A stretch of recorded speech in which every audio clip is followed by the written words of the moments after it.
Carta aos Romanos, capítulo 1.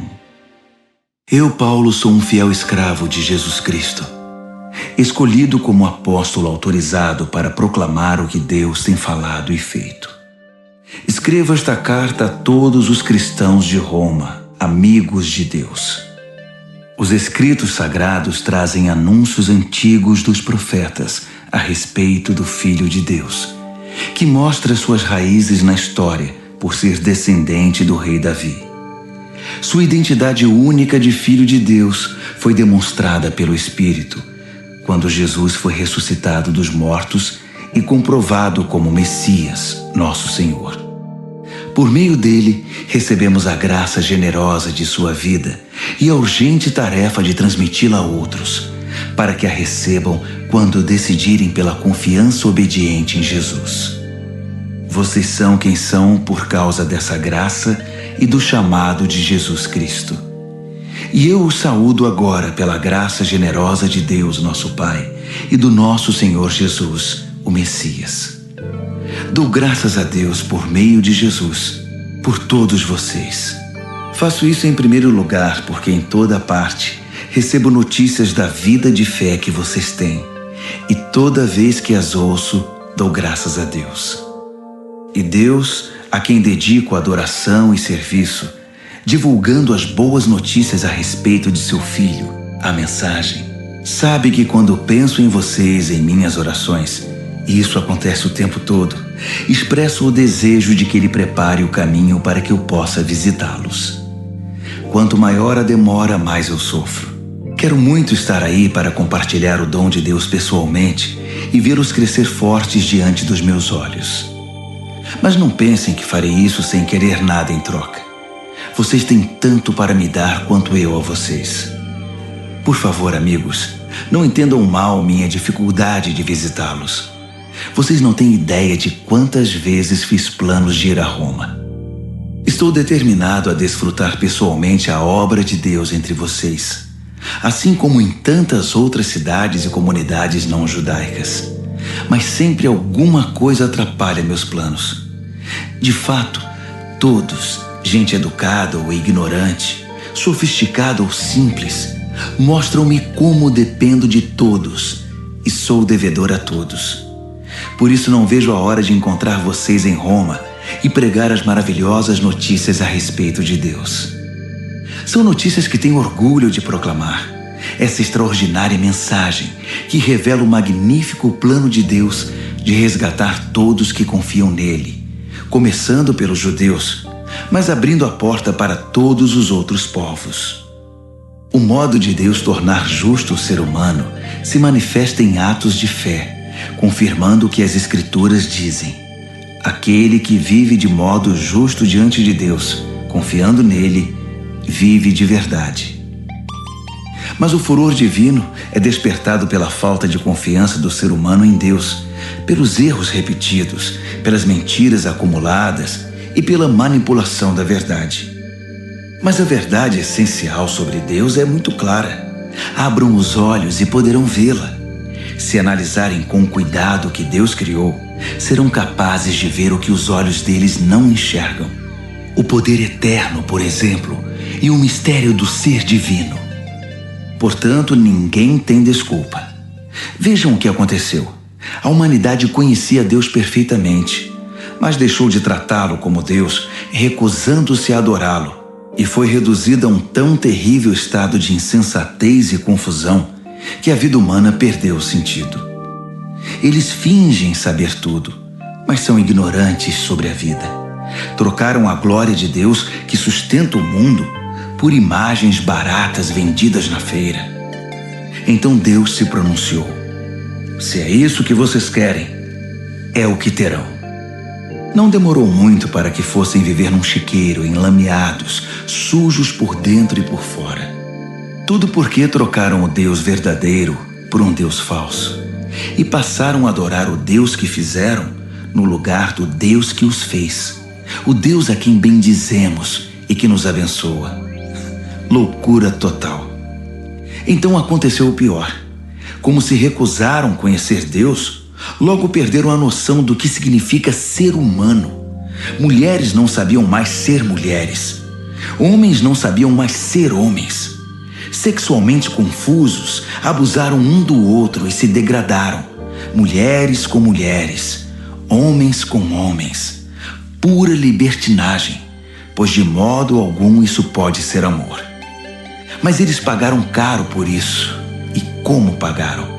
São vazios de Deus e do amor divino, perversos, infelizes e sem amor humano. Uma vez que eles não se importaram em reconhecer Deus, Deus desistiu deles e os deixou por conta própria. A vida deles agora é uma confusão só, um mal que desce ladeira abaixo. Eles tomam à força o que é alheio, são ambiciosos e caluniadores, cheios de inveja, violência, brigas e trapaças, fizeram da vida um inferno. Olhem para eles, são maliciosos, venenosos, críticos ferozes de Deus, brigões, arrogantes, gente vazia e insuportável.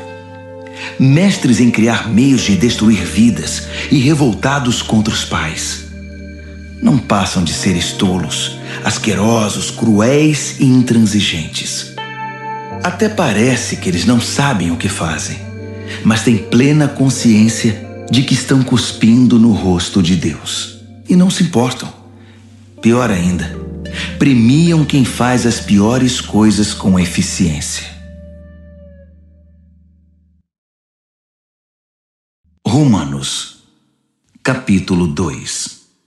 A humanidade caiu num abismo cada vez mais fundo.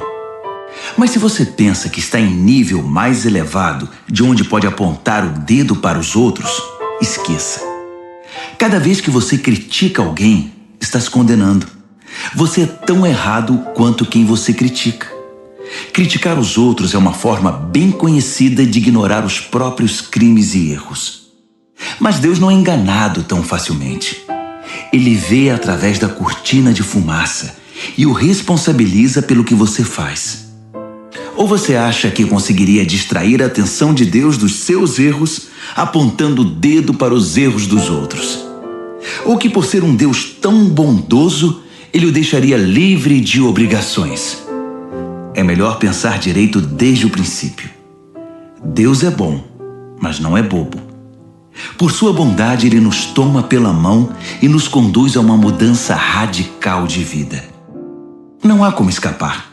Rejeitar Deus ou fugir dele é como jogar lenha na fogueira.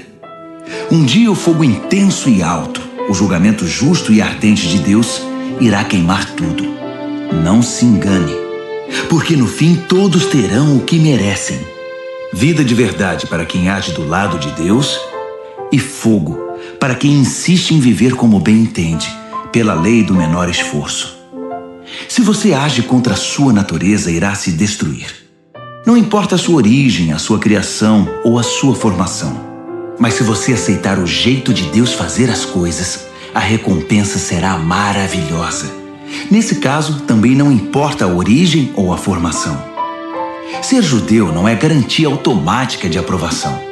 Deus não se orienta pelo que os outros dizem ou pelo que você pensa de você.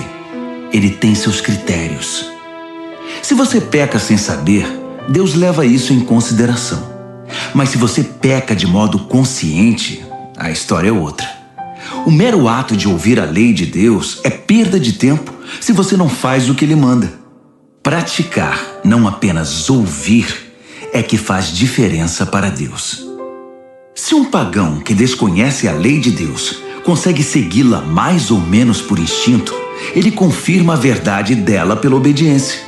Comprova assim que a lei de Deus não é um elemento estranho imposto de fora para dentro, mas algo que faz parte da própria constituição humana. Existe algo no interior do ser humano que ecoa o sim e o não de Deus, o certo e o errado. A resposta deles ao sim e ao não de Deus será de conhecimento público no dia em que Deus tomar a decisão final a respeito de cada homem e mulher. A mensagem que proclamo por meio de Jesus Cristo leva em consideração todas essas diferenças. Se você foi educado como judeu, não pense que pode descansar em sua religião, orgulhoso de estar por dentro da revelação de Deus, de experimentar as melhores bênçãos de Deus, de estar atualizado com as doutrinas. Tenho um recado especial para você que está seguro disso, que conhece a palavra revelada de Deus e se sente em condições de levar a Deus outros que estão em labirintos escuros e emoções confusas. Você está guiando os outros, mas quem está guiando você? Falo sério. Enquanto você prega, não roube, você rouba. Afinal, quem iria suspeitar de você? A mesma coisa vale para o adultério e para a idolatria. Você consegue se safar de qualquer situação com discursos eloquentes sobre Deus e sua lei. As Escrituras dizem, é por causa de vocês, judeus, que os pagãos são hostis a Deus. O texto denuncia um problema antigo que não irá se resolver.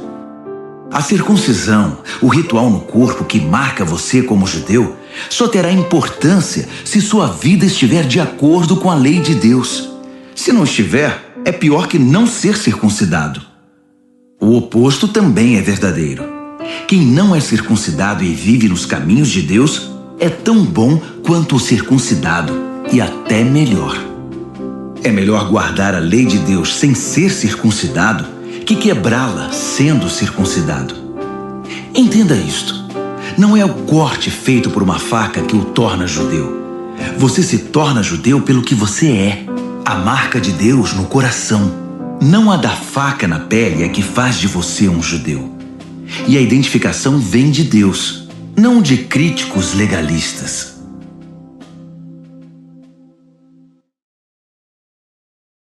Romanos Capítulo 3. Mas se é assim, que diferença faz ser judeu ou não? Ser ensinado nos caminhos de Deus ou não? Na verdade, faz muita diferença, mas não como muitos pensam. Para começar, lembre-se de que os judeus foram incumbidos de escrever e transmitir a revelação de Deus, as Escrituras Sagradas. E como fica a situação dos judeus que abandonaram sua posição? Deus não os abandonou.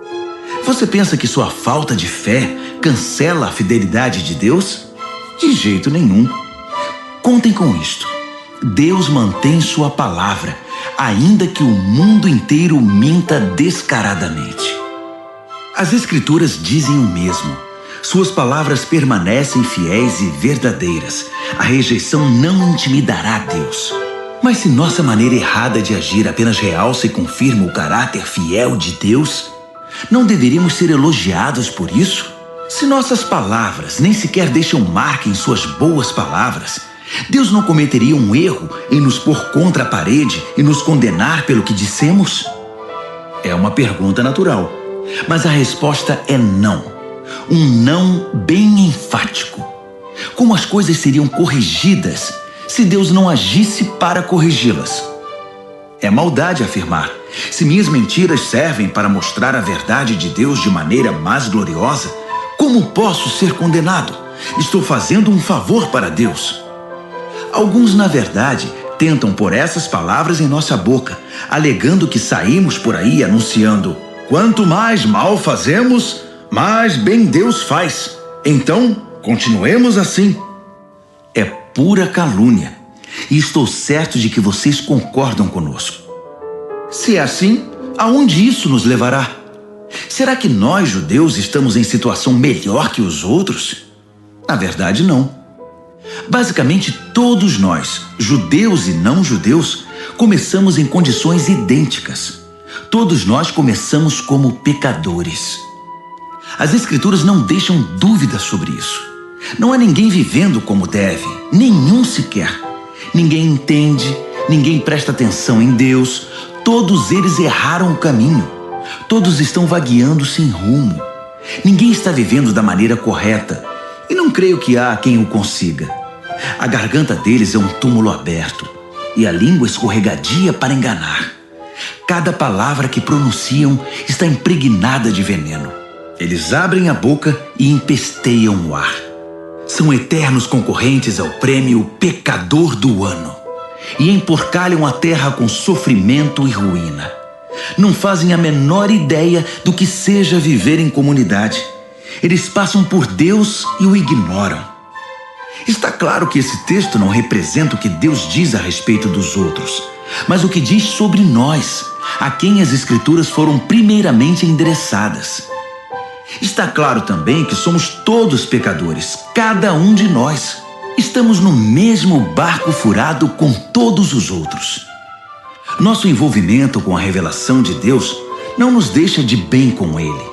Isso só faz realçar nossa cumplicidade com o pecado de todos os outros. Mas agora há algo novo no horizonte. Aconteceu o que Moisés e os profetas anunciaram por tanto tempo.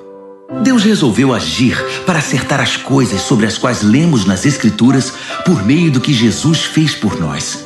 E não apenas por nós, mas por todos os que creem nele, pois nisso não há diferença entre nós e eles. Uma vez que nós e eles reunimos esse longo e lamentável registro como pecadores e provamos que somos incapazes de viver a vida gloriosa que Deus deseja para o ser humano, Deus resolveu fazer isso por nós. Por pura graça generosa, Ele decidiu acertar nossa situação com Ele. Um presente do céu. Ele nos retirou da confusão em que estávamos e nos restaurou para fazer de nós o que Ele sempre quis que fôssemos. E Ele o fez por meio de Jesus Cristo. Deus sacrificou Jesus no altar do mundo para purificar o mundo do pecado. A fé nele nos deixa limpos. Deus decidiu, sob o olhar de todos, deixar o mundo numa situação aceitável diante dele por meio do sacrifício de Jesus, finalmente cuidando dos pecados que ele havia suportado com tanta paciência. Isso não só está claro, mas acontece agora. É história atual. Deus consertou a situação e também agora permite que vivamos em sua justiça. Portanto, como fica o orgulho judeu com seus supostos direitos? Anulado? Sim, anulado. O que aprendemos é o seguinte: Deus não reage ao que nós fazemos. Nós é que reagimos ao que Deus faz. Finalmente conseguimos entender. Nossa vida se acerta com Deus e com os demais quando o deixamos acertar a situação, não quando tentamos fazer tudo sozinhos, com orgulho e ansiedade. E como fica a orgulhosa alegação judaica de termos o monopólio de Deus? Anulada também. Deus é o Deus do judeu e de quem não é judeu. Como poderia ser diferente se há apenas um Deus? Deus resolve a situação de todos que aceitam o que Ele fez e disso participam. Tanto os que seguem nosso sistema religioso, quanto os que nunca ouviram falar da nossa religião. Mas ao mudar nosso foco do que nós fazemos para o que Deus faz, não anulamos a rigorosa guarda das regras e leis que Deus estabeleceu? De modo algum. Quando adotamos o estilo de vida condizente com essa reconciliação, nós as confirmamos.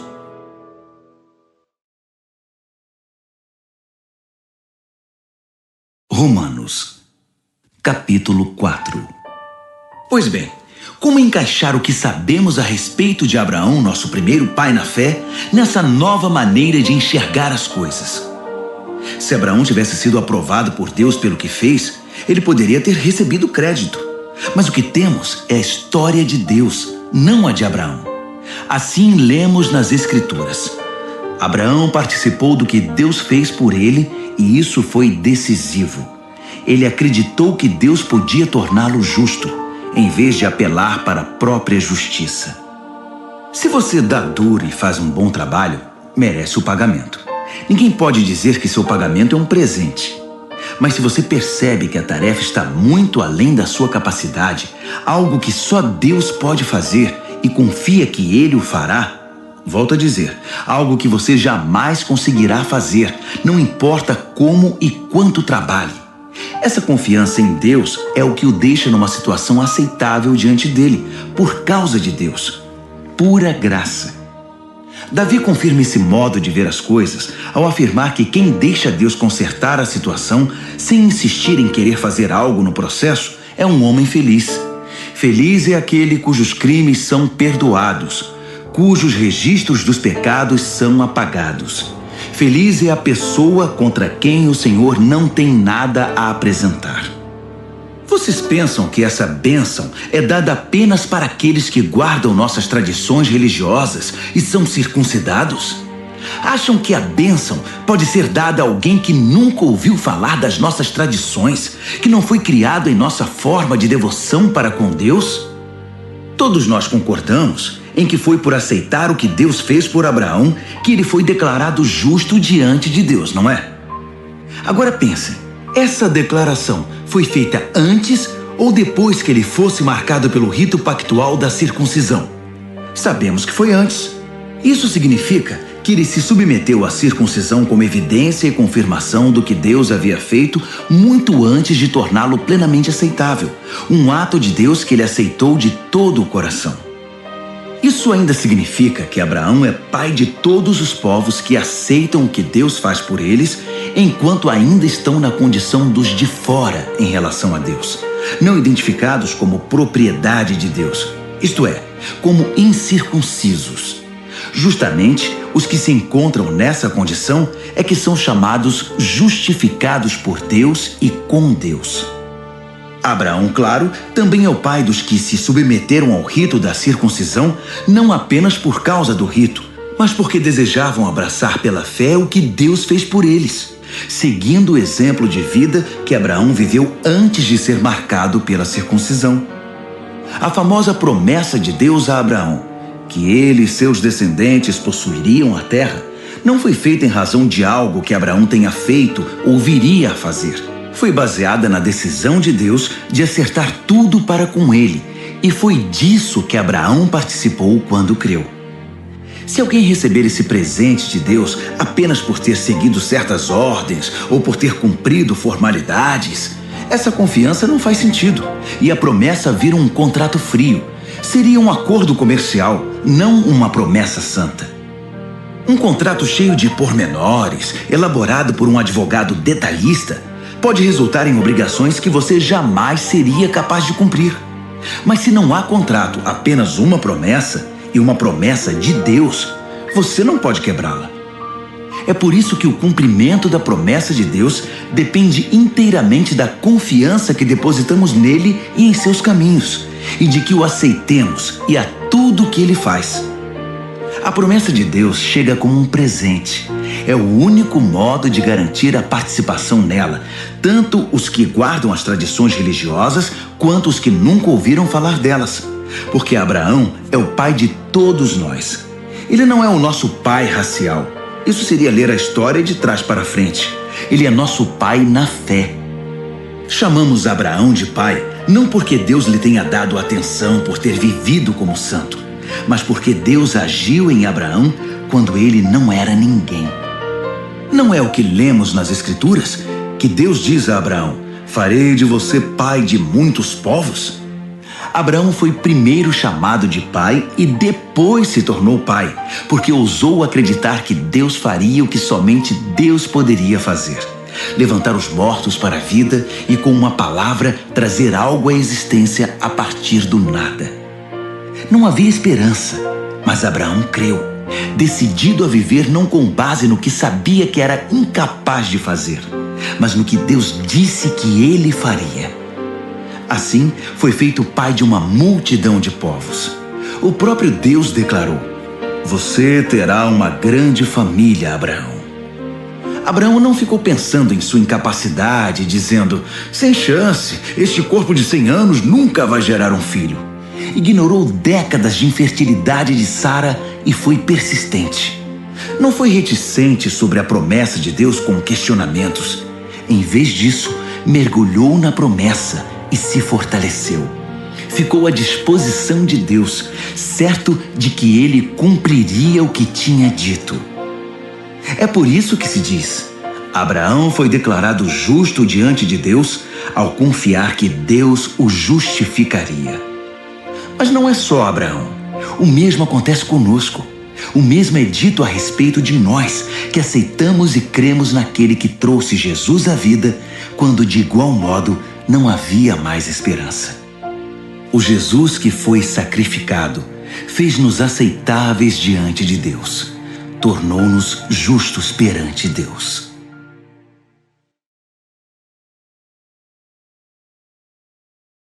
Romanos, capítulo 5. Ao aceitar pela fé o que Deus sempre desejou para nós, consertar nossa situação com Ele, tornar-nos prontos para Ele, alcançamos tudo isso com Deus por causa do nosso Senhor Jesus. Mais ainda, abrimos-nos para Deus e descobrimos ao mesmo tempo que Ele já se abriu para nós e nos achamos no lugar que Ele queria que estivéssemos perante a graça e a glória de Deus na presença dEle, expressando o nosso louvor. Mas ainda há muito mais. Continuamos a expressar nosso louvor, mesmo que estejamos cheios de problemas, porque sabemos que os problemas podem desenvolver em nós paciência. E como a paciência, por sua vez, forja o aço temperado da virtude, mantendo-nos atentos quanto ao que Deus pretende fazer. Desse modo, passamos a ter esperança. Com essa expectativa, jamais nos sentiremos enganados. A verdade é que nem temos como reunir todas as vasilhas necessárias para encher com tudo o que Deus generosamente derrama sobre nossa vida por meio do Espírito Santo. Cristo chegou na hora certa para tornar isso realidade. Ele não esperou que todos estivessem preparados. Apresentou-se disposto ao sacrifício quando ainda éramos fracos e rebeldes demais para fazer alguma coisa por nós mesmos. Mesmo que não fôssemos tão fracos, de qualquer maneira não saberíamos o que fazer. Podemos entender quando alguém morre por uma pessoa digna e como alguém bom e nobre poderia inspirar um sacrifício abnegado. Mas Deus demonstrou quanto nos ama ao oferecer seu Filho em sacrifício por nós, quando ainda éramos tão ingratos e maus para com Ele. Agora que nossa situação com Deus está resolvida por meio dessa morte sacrificial, o perfeito sacrifício de sangue, não há mais razão para estar em oposição a Deus sobre qualquer assunto. Se em nossa pior situação fomos postos em condição favorável diante de Deus pelo sacrifício de seu Filho, agora que estamos nessa situação maravilhosa, apenas imaginem como nossa vida poderá ser plena e gloriosa por meio da vida proporcionada pela ressurreição. Agora que já desfrutamos esta maravilhosa amizade com Deus, não nos contentaremos com meras declarações formais, mas cantaremos louvores a Deus por meio de Jesus, o Messias. Vocês conhecem a história de Adão e de como ele nos lançou no dilema em que estamos. O primeiro pecado, depois a morte. E ninguém ficou isento do pecado ou da morte. Aquele pecado afetou os relacionamentos com Deus em tudo e com todo mundo. Mas a extensão das consequências negativas não ficou clara até que Deus a explicasse em detalhes a Moisés. Até os que não pecaram como Adão, que desobedeceu a um mandamento específico de Deus, tiveram de experimentar o fim da vida, a separação de Deus. Mas Adão, que nos pôs nessa situação, também aponta para aquele que nos livrará dela. Todavia, o resgate não é proporcional ao pecado que traz morte. Se o pecado de um homem deixa multidões de pessoas no profundo abismo da separação de Deus, imaginem a eficácia do dom de Deus derramado por meio de um homem, Jesus Cristo. Não há comparação entre o pecado que traz morte e esse generoso dom gerador de vida. A sentença pronunciada sobre aquele pecado foi a morte, mas sobre os muitos pecados que se seguiram veio a sentença de vida. Se a morte obteve supremacia pelo erro de um homem, imagine o que pode fazer a extraordinária recuperação de vida que agarramos com ambas as mãos, esse dom de vida extravagante, essa restauração total providenciados pelo homem Jesus Cristo. Aqui está um resumo de tudo. Assim como uma única pessoa errou e nos deixou todo esse problemão com o pecado e a morte, também uma única pessoa fez o que era certo e nos livrou de tudo isso. Mais que apenas nos livrar do problema, ele nos trouxe para a vida. Um homem disse não a Deus e afundou muita gente no erro. Outro homem disse sim a Deus e consertou tudo o que estava errado. Tudo que a lei contra o pecado conseguiu fazer foi produzir mais gente que desrespeitasse a lei. Mas o pecado não teve nem tem chance de competir contra o perdão poderoso que chamamos graça. Na disputa entre o pecado e a graça vence com facilidade. Tudo que o pecado pode fazer é nos ameaçar com a morte. Já a graça, uma vez que Deus está consertando as coisas por meio do Messias, nos convida à vida. Uma vida que continua para sempre, que jamais terá fim.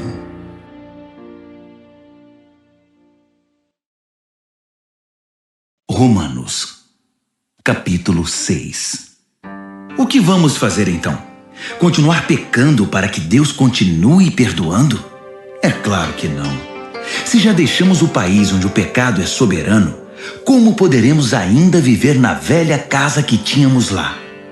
Ou vocês não perceberam que abandonamos aquilo tudo para sempre? É o que acontece no batismo. Ao entrar na água, deixamos para trás o velho país do pecado. Quando saímos da água, entramos num novo país, o da graça, uma nova vida numa nova terra. É isso que o batismo nessa vida em Jesus significa. Quando somos mergulhados na água, é como o sepultamento de Jesus. Quando somos levantados da água, é como a ressurreição de Jesus. Erguemo-nos para um mundo cheio da luz do nosso Pai.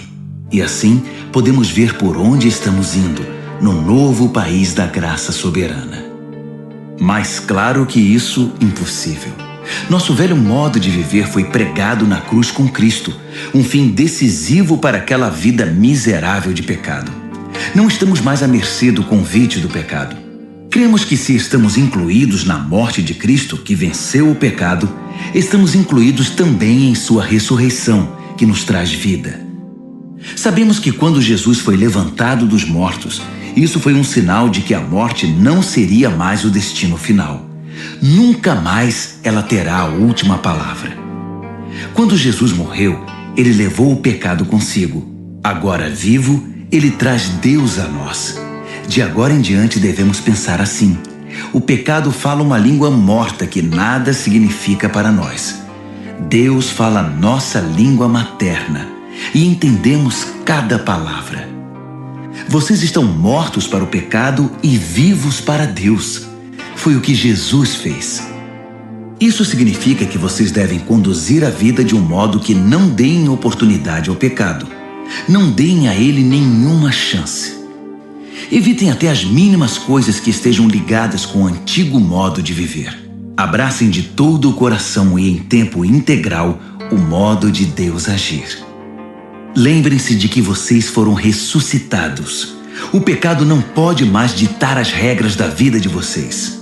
Afinal, vocês não estão mais vivendo sob a velha tirania.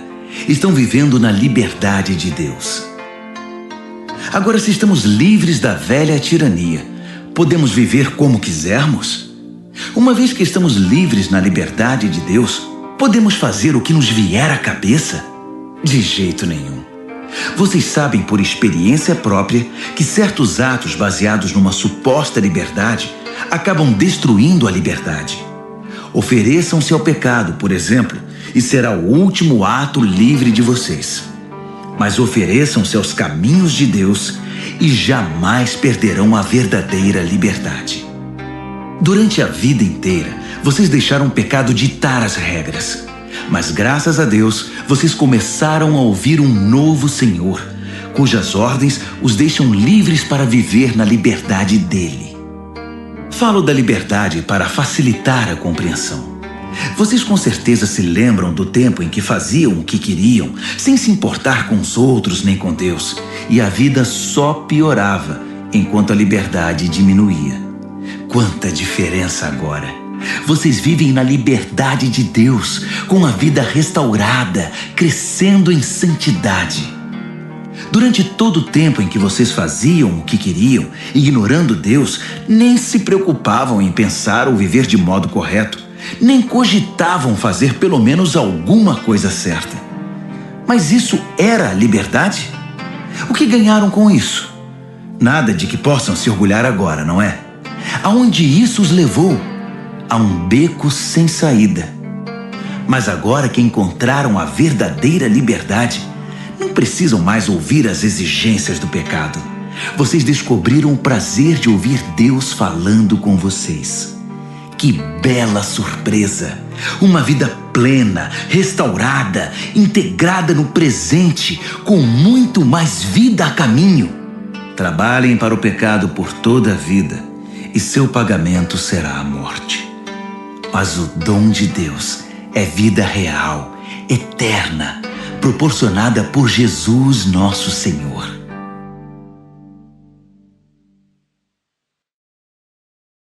Romanos, capítulo 7. Amigos, vocês não devem ter nenhum problema para entender isto, pois conhecem a lei, como ela funciona e como afeta apenas quem está vivo. Por exemplo, uma mulher casada é legalmente unida ao marido enquanto ele vive, mas se ele morrer, ela está livre. Se viver com outro homem enquanto o marido está vivo, sem dúvida ela será adúltera. Mas se ele morrer, ela está livre para se casar com outro homem, sem crise de consciência e sem que ninguém a desaprove. Portanto, meus amigos, isso é semelhante ao que aconteceu com vocês. Quando Cristo morreu, ele tomou sobre si todo aquele modo de vida dominado por regras e o deixou no túmulo. Vocês ficaram livres para se casar com a vida da ressurreição e gerar uma descendência de fé para Deus. Enquanto vivíamos aquele antigo modo de vida, fazendo o que bem entendíamos, o pecado produzia os frutos que o antigo código da lei gerou em nós, o que nos deixou ainda mais rebeldes. Por fim, tudo o que geramos foi morte. Mas agora que não estamos mais acorrentados ao casamento dominador do pecado, livres daqueles regulamentos opressivos, estamos livres para viver uma vida nova na liberdade de Deus.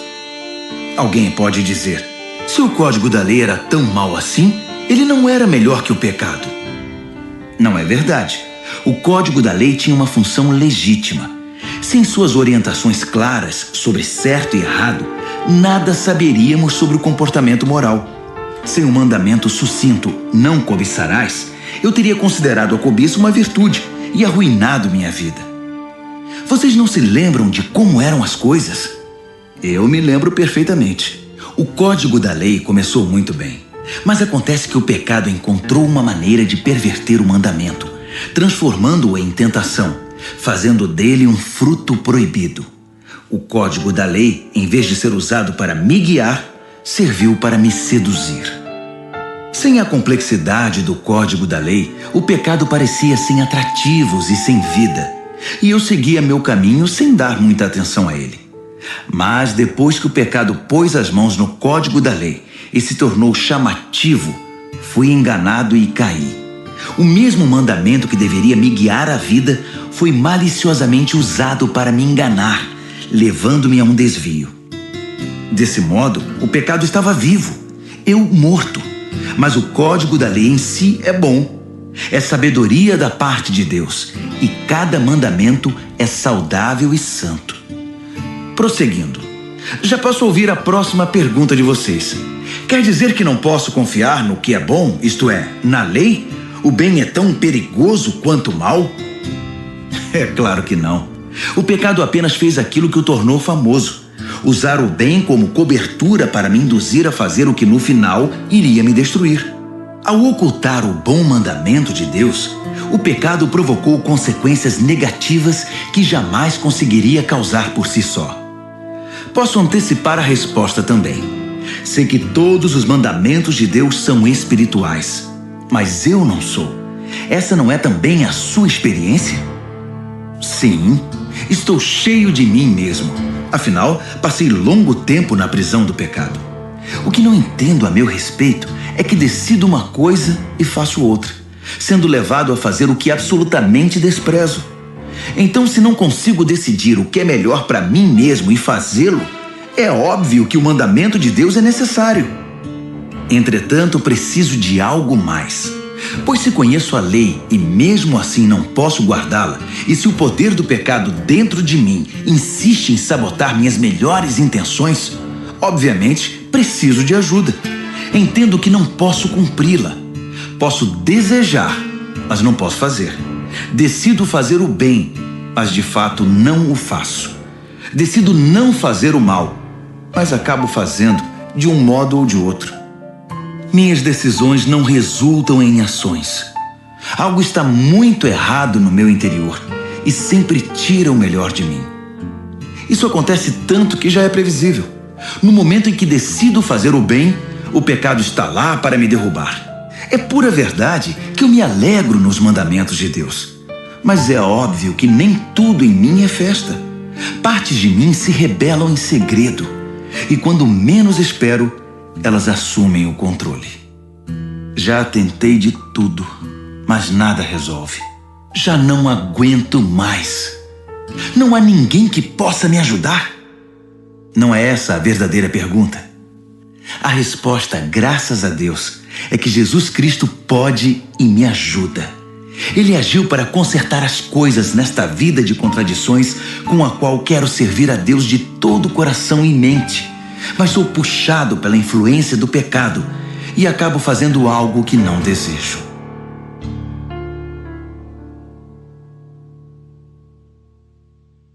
Romanos, capítulo 8.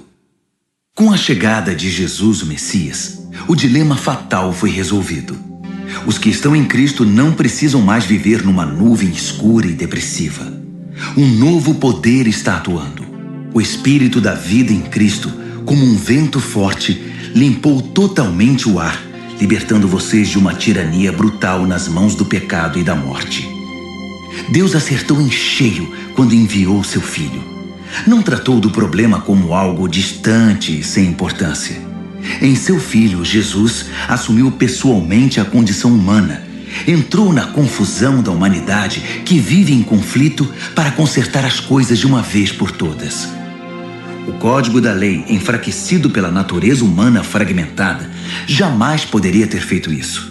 A lei acabou usada como paliativo para o pecado, nunca para a cura completa.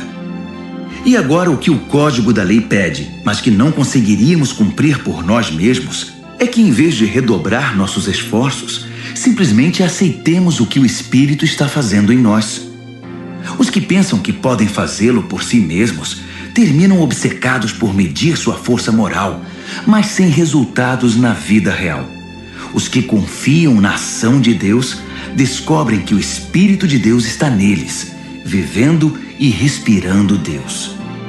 Ficar obcecado consigo mesmo nessa questão é entrar num beco sem saída. Quem olha para Deus é levado para um campo aberto, a uma vida livre, espaçosa. Direcionar o foco para si mesmo é o oposto de se concentrar em Deus. Qualquer pessoa absorvida em si mesma passa a ignorar Deus e acaba pensando mais nela que em Deus. Ignora quem Deus é e o que Ele está fazendo. E Deus não gosta de ser ignorado. Mas se o próprio Deus está em vocês, dificilmente irão pensar mais em vocês mesmos que nele. Quem não recebeu esse Deus invisível, mas plenamente presente, o Espírito de Cristo, não saberá do que estamos falando. Mas vocês que o receberam e o têm habitando em vocês, mesmo que ainda experimentem as limitações do pecado, experimentam a vida de acordo com Deus. Não há dúvida de que se o Deus vivo e presente, que ressuscitou Jesus dentre os mortos, atua na vida de vocês, Ele fará em vocês o mesmo que fez em Jesus. Ele os trará vivos para si. Quando Deus vive e respira em vocês, e Ele o faz, como fez em Jesus, vocês são libertos daquela vida morta. Com seu Espírito vivendo em vocês, o corpo de vocês será tão cheio de vida quanto de Cristo. Vocês não percebem que não devemos um centavo à velha vida, na qual a pessoa tem de fazer tudo por si. Não há nada nessa vida para nós, nada mesmo. O melhor a fazer é dar a ela um enterro definitivo e se engajar na nova vida. O Espírito de Deus nos chama. Há muito o que fazer e lugares para conhecer. A vida da ressurreição que vocês receberam de Deus não é vazia. Nela há uma constante expectativa de aventura que sempre pergunta para Deus: e agora, Pai, o que vamos fazer? Como as crianças fazem. O Espírito de Deus entra em contato com o nosso espírito e confirma a nossa identidade. Sabemos quem Ele é e sabemos quem somos, Pai e filhos. Sabemos também que vamos receber o que está por vir. uma herança inacreditável. Iremos passar pelo que Cristo passou. Se enfrentamos momentos difíceis com Ele, então é certo que com Ele passaremos momentos inesquecíveis. Não penso que seja possível fazer uma só comparação entre os tempos difíceis de hoje e os bons tempos que virão. O mundo criado quase não se contém esperando pelo que vem a seguir. Tudo na criação sofre restrições. Deus a controla até que todas as criaturas estejam prontas e possam ser libertadas para os tempos gloriosos que virão. Enquanto isso, a alegria aumenta com a expectativa. Tudo ao nosso redor observa uma criação grávida. Os tempos difíceis de dor neste mundo são apenas dores de parto. Mas isso não é apenas ao nosso redor, é também dentro de nós. O Espírito de Deus está nos impulsionando por dentro. Nós também sentimos as dores de parto. Nosso corpo estéril e sem vida deseja a libertação plena. É por isso que esperar não nos diminui, assim como a espera não diminui a gestante. Na verdade, é uma espera que nos faz sentir grandiosos. Naturalmente não vemos o que nos causa isso, mas quanto mais esperamos, mais nos sentimos assim, e mais alegre se torna a nossa expectativa. Se em algum momento nos cansamos de esperar, o Espírito de Deus está ao nosso lado, nos dando aquela força. Se não sabemos como orar, não importa. Ele ora em nós e por nós, utilizando nossos suspiros sem palavras, nossos gemidos de dor. Ele nos conhece melhor que nós mesmos, conhece nossa condição de gravidez e nos mantém na presença de Deus. Assim, podemos ter certeza de que cada detalhe em nossa vida de amor a Deus é transformado em algo muito bom. Deus sempre soube o que estava fazendo. Ele decidiu desde o princípio moldar a vida daqueles que o amam pelos mesmos padrões da vida do Filho, pois o Filho é o primeiro da fila na humanidade que ele restaurou. Nele, vemos a vida humana em sua forma original. Depois de decidir como seus filhos deveriam ser, Deus continuou convidando as pessoas, chamando-as pelo nome. Em seguida, ele as firmou numa sólida base, nele mesmo. Após ter feito tudo isso, ele permanece com essas pessoas até o fim, concluindo gloriosamente o que havia iniciado. Então, o que acham? Deus está ao nosso lado, assumiu nossa condição e se expôs ao pior quando enviou o próprio Filho. Haveria alguma coisa que ele não faria por nós de modo espontâneo e feliz? Quem ousaria implicar com os escolhidos de Deus, arrumando briga com ele? Quem ousaria ao menos apontar um dedo? Aquele que morreu por nós e por nós foi ressuscitado para a vida, está na presença de Deus nesse exato momento, intercedendo por nós. Acham que alguém será capaz de levantar uma barreira entre nós e o amor de Cristo por nós? Não há como. Nem problemas, nem tempos difíceis, nem ódio, nem fome, nem desamparo, nem ameaças de poderosos, nem punhaladas nas costas, nem mesmo os piores pecados listados nas Escrituras. Eles nos matam a sangue frio porque odeiam a ti. Somos vítimas fáceis. Eles nos pegam um a um. Nada disso nos intimida, porque Jesus nos ama. Estou convencido de que nada, vivo ou morto, angelical ou demoníaco, atual ou futuro, alto ou baixo, pensável ou impensável, absolutamente nada pode se intrometer entre nós e o amor de Deus, quando vemos o modo com que Jesus, nosso Senhor, nos acolheu.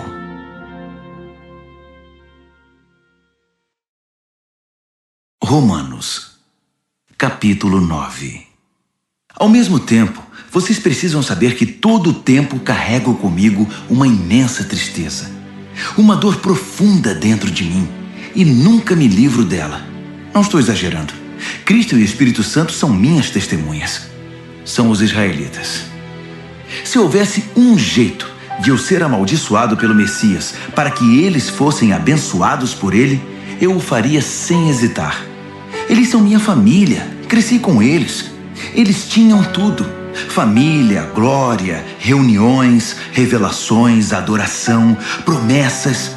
Sem falar que são o povo de onde veio o Messias, o Cristo, que é Deus sobre tudo, sempre. Amém. Mas não pensem que a palavra de Deus tenha falhado em algum ponto. O problema é antigo. Para começar, nem todos os israelitas fisicamente são israelitas espiritualmente. Não foi a linhagem de Abraão que trouxe essa identidade, e sim a promessa de Deus. Lembram-se do que foi dito: sua família será considerada por Isaque? Isso significa que a identidade israelita nunca foi determinada fisicamente, por transmissão genética, mas por Deus, pela promessa. Lembram-se da promessa? Quando eu voltar no próximo ano por esta época, Sara terá um filho. E não foi a única vez. Também foi feita uma promessa para Rebeca, muito além da genética. Quando ficou grávida do nosso antepassado Isaque e esperava os gêmeos ainda inocentes, incapazes de fazer bem ou mal, ela recebeu uma confirmação especial da parte de Deus. Na ocasião, Deus mostrou que seu propósito não é algo que dependa do que fazemos ou deixamos de fazer, e sim determinado por sua decisão, vindo diretamente de sua iniciativa. Deus disse a Rebeca: o primeiro a nascer dos gêmeos ocupará o segundo lugar.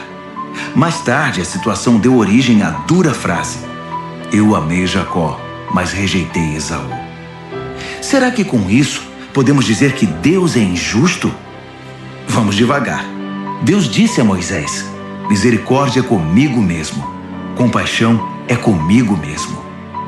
A compaixão não nasce em nosso coração compadecido, nem em nosso esforço moral, mas na misericórdia divina. Foi o mesmo caso do faraó. Eu o escolhi para ser mero coadjuvante no drama da minha poderosa salvação. Tudo o que estamos dizendo é que Deus tem a primeira palavra, iniciando a ação, na qual fazemos nossa parte para o bem ou para o mal. Então você pergunta: como pode Deus nos culpar por qualquer coisa se Ele está no controle de tudo? Se as grandes decisões já foram tomadas, que temos nós com isso? Calma. Quem você pensa que é para argumentar com Deus? Por algum instante você achou que algum de nós sabe o bastante para questioná-lo? O vaso não se dirige aos dedos que o moldaram dizendo: por que você me deu essa forma? Não é óbvio que o oleiro tem todo o direito de transformar um pedaço de argila num vaso de flores e outro numa panela de cozinhar feijão? Se Deus precisa de um pote especial para a sua ira e outro para a sua bondade gloriosa, não estará ele certo? O mesmo ele fez com os judeus, mas também acontece com outros povos. Oséias deixa isso claro: eu chamarei os sem nome e os nomearei. Chamarei os desprezados e os farei amados. No lugar em que gritaram: você não é ninguém, eles chamam vocês de filhos do Deus vivo. Isaías mantém a ênfase. Se cada grão de areia da praia fosse numerado e a soma chamada escolhidos de Deus, eles seriam ainda números, não nomes. A salvação vem por escolha pessoal. Deus não nos conta, chama pelo nome. Meros números não são seu objetivo. Isaías enxergou esta realidade. Se nosso poderoso Deus não nos tivesse dado um legado de filhos vivos, acabaríamos como cidades fantasma, como Sodoma e Gomorra. Como resumir tudo isso? Todos os que não pareciam interessados no que Deus estava fazendo, na verdade, abraçaram o que Deus fazia quando Ele endireitou a vida deles. E Israel, que parecia tão interessado em ler e falar sobre o que Deus estava fazendo, distanciou-se de Deus. Como puderam se distanciar? Porque em vez de confiar em Deus, eles assumiram o controle. Estavam envolvidos no que eles mesmos faziam, tão envolvidos nos seus projetos de Deus que não perceberam Deus à sua frente, como uma pedra no meio da estrada. Então tropeçaram nele e continuaram caindo. E Isaías, de novo, junta tudo isso numa metáfora. Cuidado, pois uma pedra enorme no caminho para o Monte Sião, uma pedra que você não pode contornar. Mas eu sou a pedra. Se você me procura, me encontrará a caminho, não obstruindo o caminho.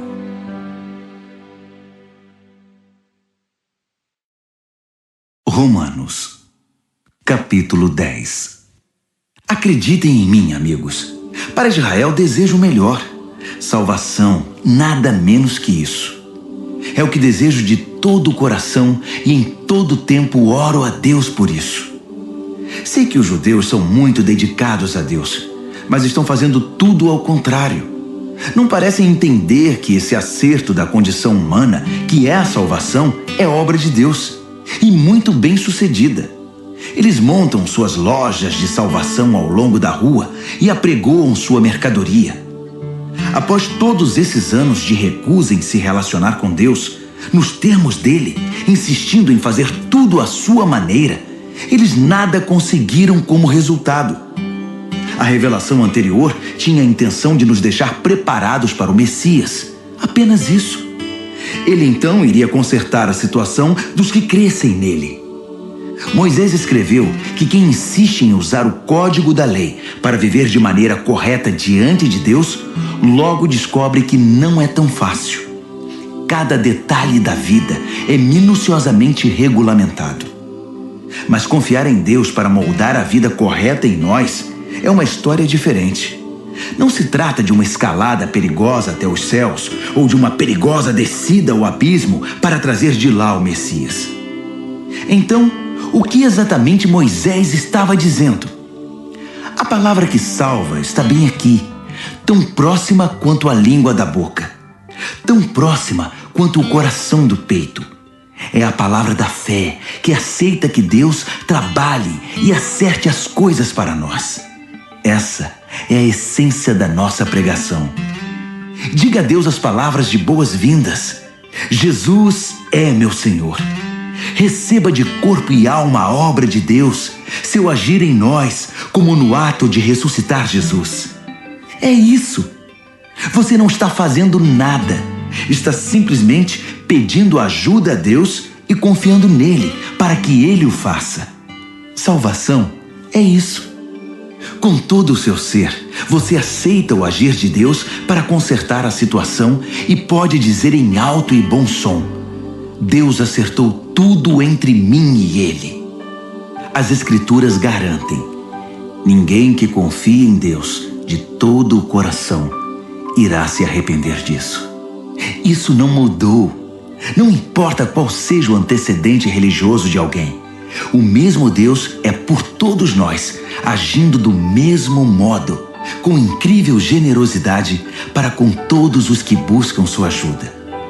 Todo aquele que clamar, socorro Deus, alcançará ajuda. Mas como o povo pedirá ajuda se não sabe em quem confiar? E como saberão em quem confiar se nunca ouviram falar do único que é digno de confiança? E como poderão ouvir se ninguém contar a vocês? E como alguém contará a vocês, a não ser que alguém o envie? É por isso que as Escrituras exclamam: uma visão de tirar o fôlego, uma imensa multidão anunciando a todos as coisas maravilhosas de Deus. Mas nem todos estão preparados para ver, ouvir e agir. Isaías perguntou o que todos nós em algum momento perguntamos: Deus, será que alguém se importa? Será que alguém está ouvindo ou acreditando numa única palavra de tudo isso? A questão é a seguinte: antes de crer, você tem de ouvir. E a não ser que a palavra de Cristo seja pregada, não há nada para ouvir. Mas não são inúmeras as oportunidades que Israel tem de ouvir e entender o que está acontecendo? Inúmeras, eu disse. As vozes dos pregadores se foram pelo mundo, sua mensagem pelos 7 mares da terra. Então, a grande pergunta é: por que Israel não entendeu que não tinha espaço nessa mensagem? Moisés acertou quando predisse: Quando vir Deus alcançar todos aqueles a quem você considera inferiores, estranhos, você irá morrer de inveja. Quando vir Deus alcançar os povos que você considera ignorantes espirituais, você vai ficar furioso. Isaías ousa pronunciar as seguintes palavras de Deus: povos me encontraram e me receberam, povos que nunca haviam me procurado. E eu encontrei e recebi povos que nunca antes haviam perguntado a meu respeito.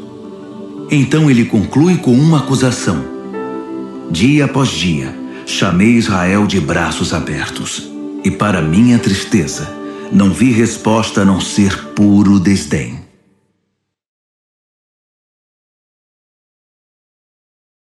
Romanos, capítulo 11. Será que isso significa que Deus está tão farto de Israel que não quer mais nada com eles? É claro que não. Lembrem-se de que quem escreve estas coisas é um israelita, um descendente de Abraão, da tribo de Benjamim. Mais judeu impossível. Não estamos, portanto, falando de rejeição. Deus está muito envolvido com Israel. Investiu demais nesse povo para desistir agora.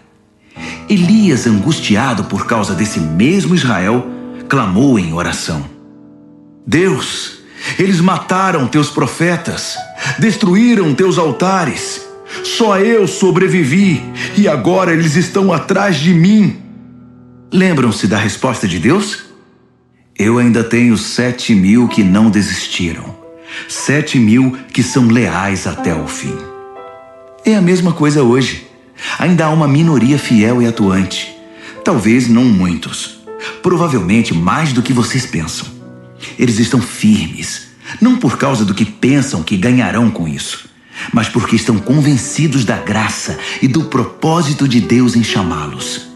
Se estivessem pensando apenas nos próprios interesses, já teriam largado tudo há muito tempo. O que aconteceu então? Bem, quando Israel tentou se acertar com Deus por esforço próprio, perseguindo os próprios interesses, não obteve sucesso. Os escolhidos de Deus foram os que deixaram Deus buscá-los pelo interesse que tem por eles. Como resultado, receberam um selo de aprovação. O Israel interesseiro tornou-se insensível a Deus. Moisés e Isaías comentaram a respeito. Farto de suas reclamações e do seu egoísmo, Deus obscureceu sua visão e entorpeceu seus ouvidos. Trancou-os numa sala de espelhos, e eles estão lá até hoje. Davi estava preocupado com a mesma coisa. Tomara que adoeçam ao comer a comida preparada por eles mesmos, que quebrem a perna andando em seus caminhos egoístas. Tomara que fiquem cegos ao contemplar seus espelhos, que tenham úlceras ao brincar de Deus. A próxima questão é: os judeus foram derrotados? Excluídos para sempre? A resposta é um enfático não. Ironicamente, eles deixaram a porta aberta quando saíram, e os de fora entraram. O resto vocês sabem. Os judeus começaram a pensar que talvez tivessem perdido uma coisa boa. Mas se a saída deles impulsionou essa migração mundial de não-judeus para o reino de Deus, imaginem o efeito da volta deles. Que lindo retorno será! Mas não quero continuar falando deles. São vocês, os de fora, que me preocupam. Minha tarefa pessoal se concentra nos chamados de fora. Por isso me esforço ao máximo quando estou entre meus parentes israelitas, os chamados de casa, esperando que eles percebam o que estão perdendo e queiram se envolver com o que Deus está fazendo. Se a queda deles iniciou essa migração em escala mundial, sua recuperação produzirá algo ainda maior: uma volta em massa para casa. Se a primeira coisa que os judeus fizeram, ainda que prejudicial para eles, resultou no bem de vocês, pensem no que acontecerá quando eles acertarem o passo. Tudo isso provém de uma raiz santa, plantada e cuidada por Deus. Se a raiz principal da árvore é santa, há espaço para frutos santos. Alguns ramos foram podados, e vocês, ramos de oliveira selvagem, foram enxertados. Mas o fato de vocês serem alimentados pela raiz santa e rica em nutrientes não os autoriza a tripudiar sobre os ramos podados. Lembrem-se de que vocês não estão alimentando a raiz. Ela é que está alimentando vocês. Assim é possível dizer: outros ramos foram podados para que eu pudesse ser enxertado. Muito bem, mas eles foram podados porque eram dispensáveis, não mais ligados pela fé e pelo compromisso com a raiz. A única razão pela qual vocês estão na árvore é porque o enxerto de vocês pegou quando creram e porque vocês estão ligados à raiz que nutre a fé. Por isso, não fiquem vaidosos. Sejam humildes e prontos em relação à raiz que os mantém verdes e vivos. Agora, se Deus não pensou 2 vezes para podar os ramos naturais, por que hesitaria em cortar vocês? Ele o faria sem vacilar. Fiquem atentos ao amor bondoso e à terrível severidade que coexistem em Deus. Misericórdia zero para os ramos mortos, bondade total para os enxertados. Mas não considerem só a bondade. No momento em que virar ramo morto, vocês serão cortados. E não se sintam superiores aos ramos podados que caíram ao chão. Se eles saírem do estado de morte, poderão muito bem ser enxertados outra vez. Deus pode fazer isso. Ele é capaz de enxertos milagrosos. Porque se ele pôde enxertar vocês, ramos cortados de uma árvore qualquer, numa das árvores do pomar, ele não terá dificuldade de enxertar de volta na árvore de origem ramos que cresceram nela. Alegrem-se por estar na árvore e esperem o melhor para os outros. Quero ser o mais claro possível, amigos. O assunto é complicado. É fácil interpretar errado o que está acontecendo e, com arrogância, presumir que vocês são a realeza e eles apenas o povão excluído. Mas não é assim. Essa dureza da parte de Israel em relação a Deus é temporária e tem o efeito de permitir o acesso de todos os que estão de fora, de modo que, por fim, a casa se encha. Antes do fim de tudo, haverá um Israel aperfeiçoado. Está escrito: um campeão virá das montanhas de Sião. Ele purificará a casa de Jacó. E esse é meu compromisso com o meu povo: a remoção dos seus pecados. Enquanto vocês ouvem e abraçam as boas notícias da mensagem, fica parecendo que os judeus são inimigos de Deus. Mas visto da perspectiva de longo alcance do propósito abrangente de Deus, eles continuam sendo os mais antigos amigos de Deus. Os dons e o chamado de Deus têm garantia total. Jamais são cancelados. Houve uma época, não muito tempo atrás, em que vocês estavam separados de Deus. Mas depois, os judeus fecharam a porta para Deus e houve uma abertura para vocês. Agora, eles estão de fora, mas com a porta aberta para vocês, eles têm ainda a opção de voltar. De algum modo, Deus permite que todos nós conheçamos o que é estar de fora, para que Ele, pessoalmente, possa abrir a porta e nos receber de volta. Vocês por acaso já viram algo que se compare à graça generosa de Deus ou à sua profunda sabedoria? É algo acima da nossa compreensão, que jamais entenderemos. Há alguém que possa explicar Deus? Alguém inteligente o bastante para lhe dizer o que fazer? Alguém que tenha feito a ele um grande favor? Ou a quem Deus tenha pedido conselho? Tudo dele procede. Tudo acontece por intermédio dele. Tudo termina nele. Glória para sempre. Louvor para sempre. Amém. Amém. Amém.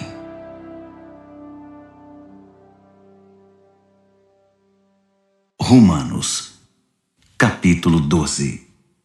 Portanto, com a ajuda de Deus, quero que vocês façam o seguinte: entreguem a vida cotidiana, dormir, comer, trabalhar, passear, a Deus, como se fosse uma oferta. Receber o que Deus fez por vocês é o melhor que podem fazer por Ele. Não Não se ajustem demais à sua cultura, a ponto de não poderem pensar mais. Em vez disso, concentrem a atenção em Deus. Vocês serão mudados de dentro para fora. Descubram o que Ele quer de vocês e tratem de atendê-lo. Diferentemente da cultura dominante, que sempre os arrasta para baixo ao nível da imaturidade, Deus extrai o melhor de vocês e desenvolve em vocês uma verdadeira maturidade.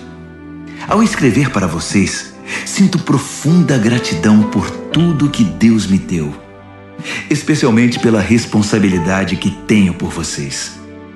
Vivendo assim, como cada um de vocês em pura graça, é importante que não tenham um conceito errado de vocês mesmos, achando que têm alguma bondade para apresentar a Deus. Não, é Deus quem concede tudo a vocês. O único modo de nos entendermos é pelo que Deus é e pelo que Ele faz por nós, não pelo que somos e fazemos por Ele. Assim, somos como as várias partes do corpo humano. Cada parte tem seu significado no corpo, visto como um todo, mas não o contrário. O corpo de que estamos falando é o corpo formado pelas pessoas escolhidas por Cristo.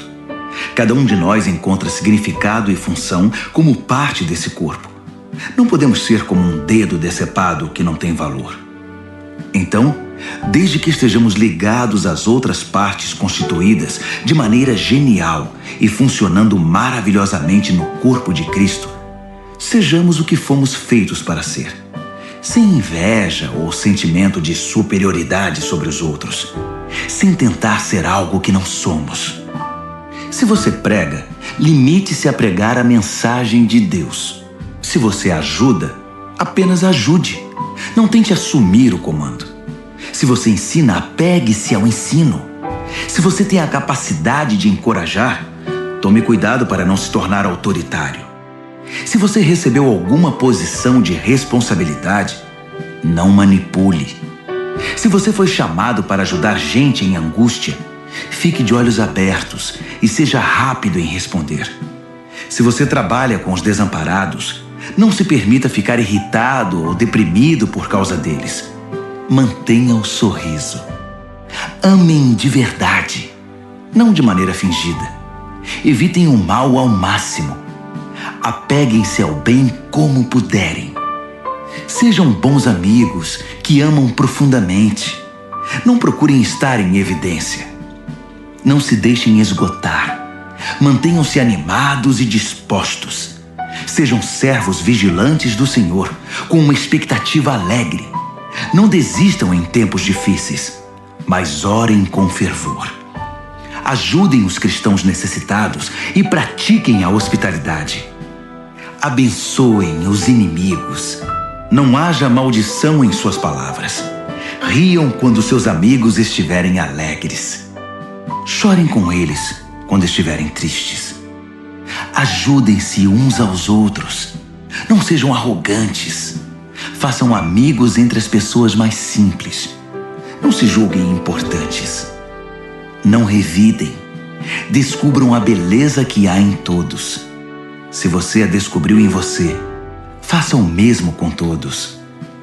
Não insistam na vingança. Ela não pertence a vocês. Eu vou julgar. Eu vou cuidar disso, diz Deus. As Escrituras recomendam que se você vir seu inimigo com fome, ofereça-lhe um bom almoço. Se estiver com sede, dê-lhe de beber. Sua bondade irá surpreendê-lo. Não permita que o mal vença em sua vida, mas vença o mal com a prática do bem. Romanos, capítulo 13. Sejam bons cidadãos. Todos os governos estão abaixo de Deus. Se há paz e ordem, é ordem de Deus. Então vivam de modo responsável como cidadãos. Se forem irresponsáveis para com o Estado, estarão sendo irresponsáveis para com Deus, e Deus pedirá contas disso. As autoridades constituídas só serão uma ameaça se desobedecerem. Os cidadãos decentes não têm o que temer. Querem estar em boa situação com o governo? Sejam cidadãos responsáveis e o governo trabalhará a seu favor. Mas se vocês desobedecem às leis o tempo todo, cuidado. Os guardas não estão aí apenas para serem admirados por seus uniformes. Deus também tem interesse em manter a ordem e os usa para isso. Portanto, vivam com responsabilidade. Não apenas para evitar a punição, mas por ser a maneira certa de viver. É por isso também que vocês pagam impostos, para que a ordem seja mantida. Cumpram suas obrigações como um cidadão. Paguem seus impostos, paguem suas contas, respeitem seus superiores. Não façam dívidas, a não ser a imensa dívida de amor que vocês têm uns para com os outros. Quando vocês amam uns aos outros, estão cumprindo a lei, o código da lei. Não durma com uma pessoa casada, não tire a vida de ninguém, não pegue o que não é seu, não fique o tempo todo desejando o que você não tem. E todos os outros nãos que você pensar se resume nisto. Ame o próximo como a você mesmo. Você não faz nada errado quando ama o próximo. Adicione tudo ao código da lei e a soma total sempre dará amor. Mas cuidem para não serem absorvidos pelas obrigações diárias a ponto de perderem tempo e se distraírem de Deus. A noite está quase acabando. O dia vai raiar. Estejam atentos ao que Deus está fazendo. Ele está dando os últimos retoques na obra de salvação que começou quando cremos. Não podemos desperdiçar as preciosas horas do dia em futilidades, preguiça, distração, brigas e disputas. Saiam da cama e vistam-se. Não desperdicem o tempo, nem se demorem esperando até o último minuto. Revistam-se de Cristo e estejam preparados.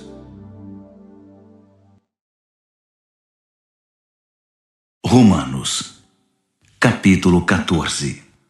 Recebam de braços abertos os irmãos que não veem as coisas como vocês. Não os atropelem toda vez que eles fizerem ou falarem algo com o qual vocês não concordam, mesmo quando parecer que eles são fortes nas opiniões, mas fracos na fé. Tratem-nos com gentileza. Por exemplo, uma pessoa viajada pode muito bem estar convencida de que pode comer de tudo que há na mesa, enquanto o outro, com uma formação diferente, pode pensar que o certo é ser vegetariano. Mas como ambos são convidados à mesa de Cristo, não seria desagradável se um começasse a criticar o que o outro comeu ou deixou de comer? Afinal, Deus convidou ambos para a sua mesa. O que você vai fazer? Cortá-los da lista de convidados ou interferir nesse amor de Deus que a todos recebe? Se há correções a serem feitas ou lições a serem aprendidas, Deus pode lidar com elas sem sua ajuda. Digamos que alguém pense que determinados dias devem ser considerados sagrados, enquanto o outro pensa que todos os dias são iguais. Há boas razões para cada opinião. A verdade é que cada um é livre para seguir as convicções da consciência. O que importa em tudo isso é que se você guarda um dia sagrado, guarde-o por causa de Deus. Se você come carne, coma-a para a glória de Deus e agradeça a Ele pela picanha. Se você é vegetariano, coma vegetais para a glória de Deus e agradeça-lhe pelos brócolis. Nenhum de nós tem permissão para legislar nesses assuntos. É a Deus que vamos prestar contas, de tudo e em tudo, na vida e na morte, a ninguém mais. Foi por isto que Jesus viveu e morreu e depois viveu outra vez, para se tornar nosso Senhor sobre tudo, da vida à morte, e nos libertar das pequenas tiranias de cada um. Além do mais, o que você vai ganhar ao criticar um irmão? E quando você é tolerante com uma irmã? Preciso dizer que isso faz você parecer um tolo ou algo pior. Afinal, um dia todos nós iremos nos ajoelhar para sermos julgados na presença de Deus. Sua crítica ou sua tolerância não vão melhorar sua situação nem um pouco. Leiam vocês mesmos o que as Escrituras dizem. Tão certo como eu vivo e respiro, Deus diz, todo joelho se dobrará na minha presença. Toda língua dirá a pura verdade, que eu, e somente eu, sou Deus. Portanto, parem de se preocupar indevidamente com os outros. Você já tem bastante com o que se preocupar, cuidando da própria vida diante de Deus. Deixem de lado a atitude de querer decidir o que é certo para o outro. Preocupem-se em não se intrometer na vida dos outros, tornando a vida mais difícil do que já é. Estou convencido, Jesus me convenceu, de que tudo é santo em si mesmo. Nós, pelas nossas atitudes ou palavras, é que podemos contaminar as coisas. Se vocês confundem os outros, fazendo do que as pessoas comem um campo de batalha, já perderam aquela amizade, aquele amor. Lembrem-se de que foi por essas pessoas que Cristo morreu. Vocês vão arriscar mandá-las para o inferno por causa de uma dieta? Não ousem fazer que a comida abençoada por Deus se torne um meio de envenenar a alma. O reino de Deus não tem a ver com o que vai para o estômago. Entendam isso. Tem a ver com o que Deus faz com sua vida quando Ele a conserta e completa sua obra com alegria. Nossa tarefa é servir a Cristo com sinceridade. Façam isso e irão matar 2 coelhos com uma única cajadada. Agradar a Deus mais que a vocês e mostrar seu valor para todo mundo. Assim, estaremos empregando nosso esforço na boa convivência fraterna. Ajudem-se mutuamente com palavras de ânimo. Não ponham seu irmão lá embaixo, apontando os defeitos dele. Não permitam que uma discussão a respeito do que é ou não é servido num jantar destrua a obra de Deus entre vocês. Já disse e repito, toda comida é boa, mas pode se tornar má se vocês a usarem mal, fazendo que os outros tropecem e caiam. Quando vocês se sentarem para comer, a preocupação principal não deve ser alimentar-se, mas compartilhar a vida de Jesus. Portanto, sejam sensíveis e educados com os outros que estão à mesa. Não comam, façam ou falem nada que interfira na livre troca de amor cristão. Cultivem o relacionamento com Deus, mas não o imponham aos outros. Vocês serão felizes se seu comportamento e sua fé forem coerentes. Mas se não estão seguros, se percebem que estão agindo de modo incoerente com o que creem, às vezes tentando impor sua opinião ou apenas agradar, vocês estão errados. Se seu modo de viver não condiz com o que vocês creem, então está errado.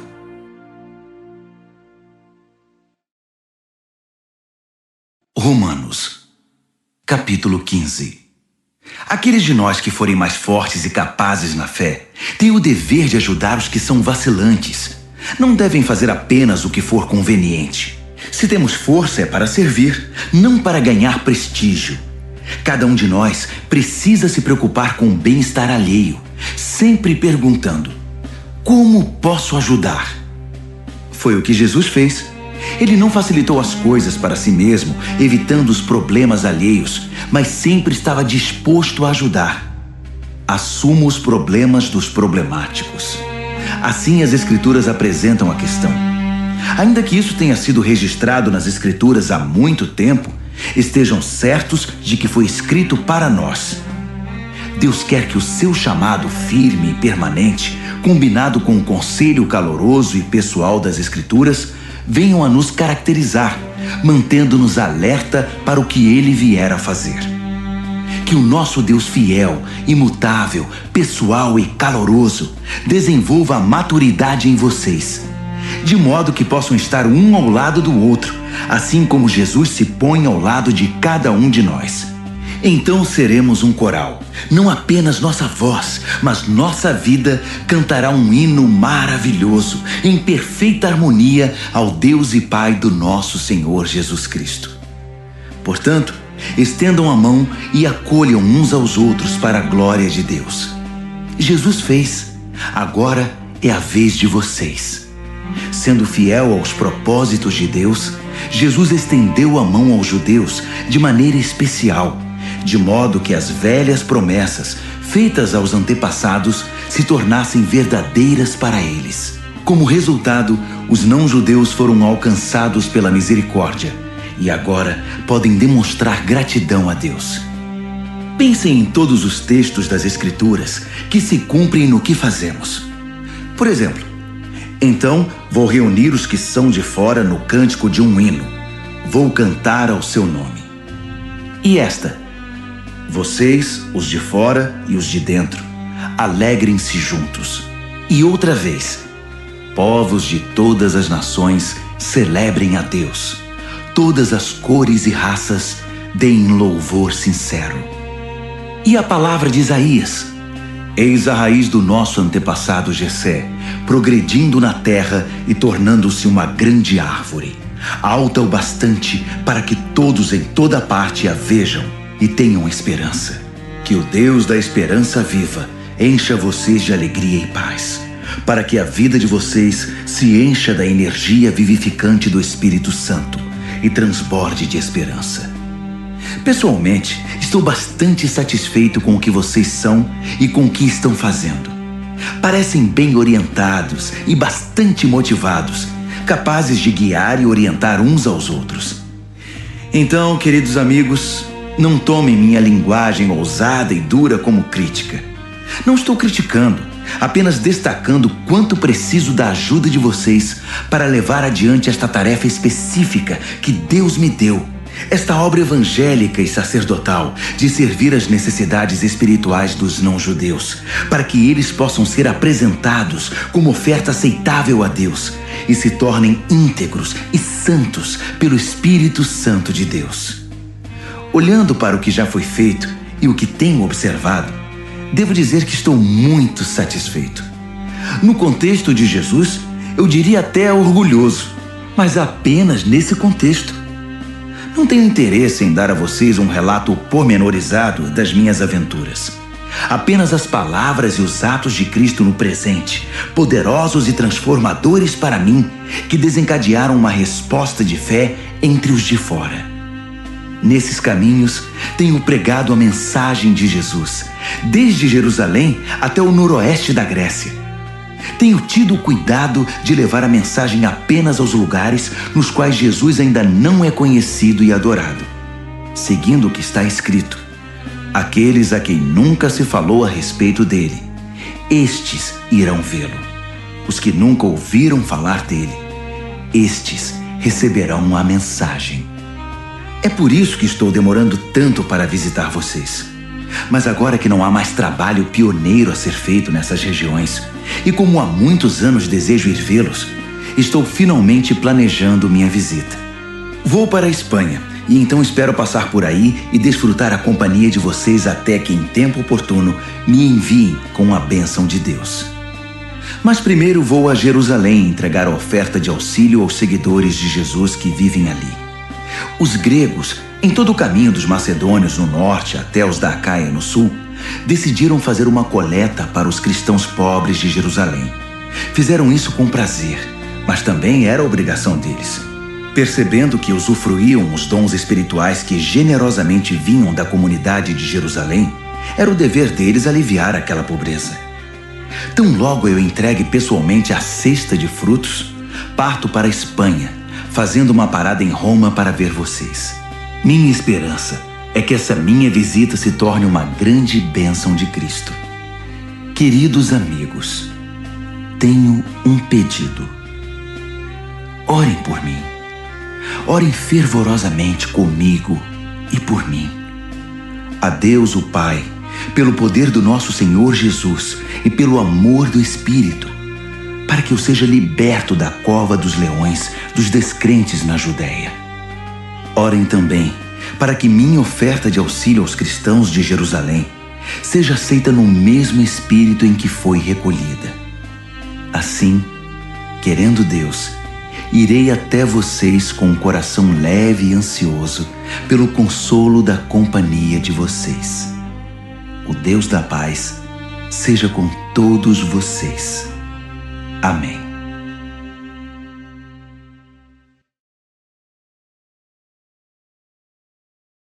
Romanos, capítulo 16.